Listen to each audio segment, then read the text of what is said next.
After attending a book fair at Copperfield's Books, my wife gave me a children's art book titled Americans Who Tell the Truth, because the artist, Robert Shetterly, includes a portrait of Eleanor Roosevelt, one of my own sculpture subjects.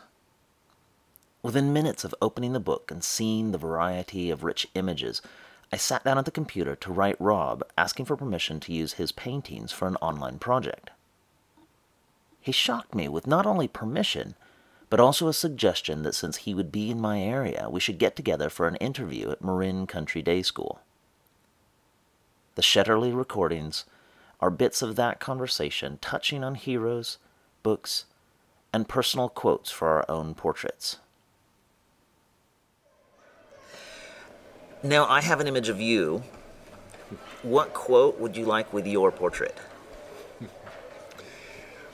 Well, I can play with that a little bit because I'm not likely to paint my own portrait as part of this series. That would seem a little self-serving.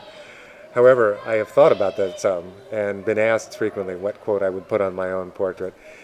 And I have put it off, actually making a decision. But I was at a school in Connecticut recently where I was asked that question, and I had to respond. I couldn't duck it anymore.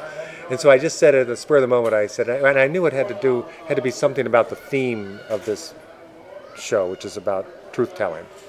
And so I said, without truth, there is no trust. Without trust, there is no hope.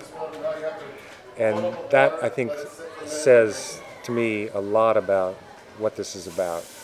That Thank you, Mr. Shetterly. we can't live in a society in which any conglomeration of people, whether it's the most intimate relationships or the largest social relationships, aren't based in some kind of truth-telling. The effort to work together and tell each other the truth about who we are and what we intend to do and how we're going to solve our problems. We can't, without that we have no trust between each other. And then it only follows then, if we really want to have things that we hear a lot about, like change and hope, we will not have those things unless we can trust each other. That we are trying to tell each other the truth and that we can trust each other enough to work together towards the same goals. And so that's what I was trying to, that would be the point of that quote that I would put on my own painting.